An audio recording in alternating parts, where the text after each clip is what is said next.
Naku po mga tol, isang malaking dagok na naman to mga tol sa China. Itong ipinatupad ng Amerika, no? Ayan no, USA, no, nagpatupad ng mas mahigpit na import ban. No, import ban versus mga Chinese products mga tol. Ibig sabihin no, hindi na pwedeng makapasok o hindi na pwede mag-import. Ban na yung mga Chinese product mga tol sa USA. Lahat kaya to ng mga produkto ng China mga tol. Ang sabi rito sa report, nagpatupad ng mas mahigpit na import ban ang bansang Amerika laban sa mga produkto ng China mga tol. Naku po. Iiyak na naman ang Amerika nito mga tol. Magtitindi na naman ang labanan niyan, no? Anyway, panoorin natin tong balitang to mula sa UNTV News mga tol, no? Kung ikaw ay isang Pilipino at nakabantay ka rin sa mga kaganapan ngayon sa ating bansa, sa buong mundo mga tol, no? Samahan ninyo ako, pwede ka magbigay ng komento sa ibaba sa may comment section. At syempre, huwag mong kalimutan mag-subscribe. Click mo na rin ang notification bell para ma-notify ka pag may mga bago tayong reaction video tulad nito. Kapapasok lang na balita to mga tol ha. So panoorin na natin to. Nagpatupad ang Estados Unidos ng bagong pagbabawal sa pag-aangkat ng pagkain. No, akala natin ano lang nagpataw ng mas mataas na buwis o tax o tariff no sa mga produkto ng China. Ngayon, ban no, yung pag-i-import ng Chinese products. Metal at iba pang produktos Balikan natin. ng bagong pagbabawal sa pag-aangkat ng pagkain. Metal at iba pang produkto mula sa halos 30 kumpanya mula sa China. Pagkain, metal at iba pang mga produkto sa halos 30 kumpanya mula sa China mga tol. Yun yung ipinagbabawal o ban na sila. Yung mag-import ng mga produkto galing doon sa 30 kumpanya na doon, bawal nang makapasok ngayon sa Amerika. Metal at iba pang produkto mula sa halos 30 kumpanya mula sa China dahil sa umano'y sapilitang paggawa o forced labor. Mula sa Grand Prairie, Canada, may humahataw na balita si Jeffrey Reyes live. Hataw Balita ngayon. Jeffrey, ano-anong mga produkto ng China, no, yung nasa banned list ng Estados Unidos? Yes, magandang araw Noel. Saklaw ng bagong restriksyon ang mga produktong pagkain tulad ng tomato paste at mga produktong metal, walnuts at iron ore. Apektado ng mahigit 30 Chinese company na gumagawa ng nasabing produkto kung saan naninindigan ng US Homeland Security na hindi nito kukonsentihin ang iligal at puwersahang paggawa ng mga produkto na papasok sa bansa. So may problema yung mga kumpanyang yun. May forced labor daw.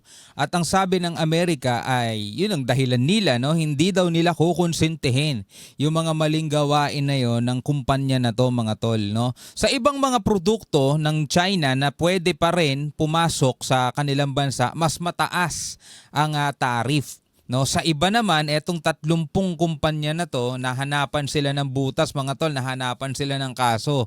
No, ban na sila, hindi na sila pwedeng ma-import pa tulad ng mga pagkain. Well, dito sa Pilipinas, ewan ko kung may gumagamit ng Chinese product sa inyo na mga tomato paste, mga tol, no? At puwersahang paggawa ng mga produkto na papasok sa bansa. Ang paghigpit at pagpapatupad ng batas na ito ay bahagi ng pagsisikap ng Administrasyong Biden na tiyakin ang patas at kasanayan sa kalakalan laban sa China. Humahataw pa rin si Biden mga tol kahit na papaalis na siya sa White House. Sa kabuuan, umabot na sa mahigit 100 Chinese companies ang nailagay sa listahan ng mga kumpanyang may restriksyon mula sa Estados Unidos. So yung halos 30 kumpanya, Chinese company is ban na. So hindi na sila pwedeng pumasok o hindi na sila pwedeng mag-export ng produkto nila sa Amerika mga tol. No? Habang yung 100 kumpanya naman ngayon nasa listahan na may mga restrictions na. No? Hinihikayat ng Homeland Security ang mga kumpanya na maging responsable at sumunod sa nararapat na kasanayan at etika. Balik sa'yo, Noel. O Jeffrey, magkano naman ang halaga no, ng mga produktong Chino na naharang? Noel, umaabot ito sa datos ng Custom at Border Protection mula noong November 1 ay umaabot nga ito ng 3.6 billion ang halaga ng mga shipment mula sa China na naharang ng mga otoridad. Grabe no, 3.6 billion mga tol. Siyempre, ito yung naharang pa lang. Pero sa kabuuan, mas malaki mga tol ang kawalan niyan no, sa China kasi ban na eh. Ibig sabihin, hindi na sila pwedeng makapagpadala pa doon kahit kailan. Maliban na lang kung aalisin na yung ban na yon, di ba? Pero mga tol, alam naman natin ng China, isa sa pinakamalaking pinagkakakitaan ng bansang yan is yung pag-e-export nga ng kanilang produkto, di ba? Number 1 yan eh. Talagang etong bansang to ay napakaraming mga kumpanya dyan, napakaraming mga factory, yan talaga yung pinagkukunan ng napakaraming ang mga materials, mga pyesa ng iba't ibang mga gamit. Kahit nga mga tol, sabihin mong original yung yung gamit mo, may makikita ka pa rin diyang isang part o isang piyesa na made in China pa rin eh. Ganun katindi mga tol, etong China. Buong mundo, kaya nga talagang laki ng hinikita nito eh. Pero dahil nga rito no, sa ipinataw ng US, kahit papano mga tol, malaking sa kanila to, no? Malaking dagok sa kanila to. Mula nang ipatupad ang batas noong Hunyo 2022.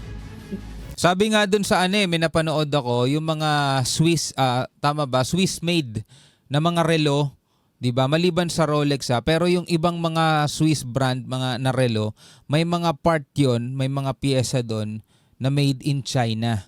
Yung mga iPhone na ngayon ay patok na patok mga tol. May napanood din ako na yung mga partner, yung iba ina-assemble talaga yun mga tol sa China din. 'Di ba? So napakaraming mga produkto talaga ang doon nang gagaling. Sila diyan mga tol, malakas sila pagdating sa mga diyan, sa mga bagay na ganyan. Alright, maraming salamat sa update Jeffrey Reyes mula sa Grand Prairie, Canada. So yun na nga mga tol, no? Pag upo ni Trump mga tol, ang isa sa mga ipapatupad siguro doon ay yung 60%. Ewan ko kung napatupad na sa sa time pa ni Trump, pero yung 60% tariff no doon sa mga produkto ng China. Pero ngayon dito naman kay Biden, bago pa man umalis si Biden sa White House, humahataw pa mga tol. Bumabanat pa rin at yun na nga no. Nagpatupad sila na mas mahigpit na import ban versus Chinese product tulad ng mga pagkain, metal at iba pang mga produkto mula daw doon sa halos 30 o 30 na mga kumpanya na mga in-check no, galing mismo sa China. Ano pa kaya ang mga susunod na mga ipapatupad ng USA mga tol? Talagang mahigpit kasi talaga labanan nila. Mahigpit lalo na pagdating sa ekonomiya no. Anyway, bilang isang Pilipino, ano masasabi mo dyan? Comment ka na lamang sa ibaba. Hanggang sa muli, ako nga pala si Shobal D. Peace out.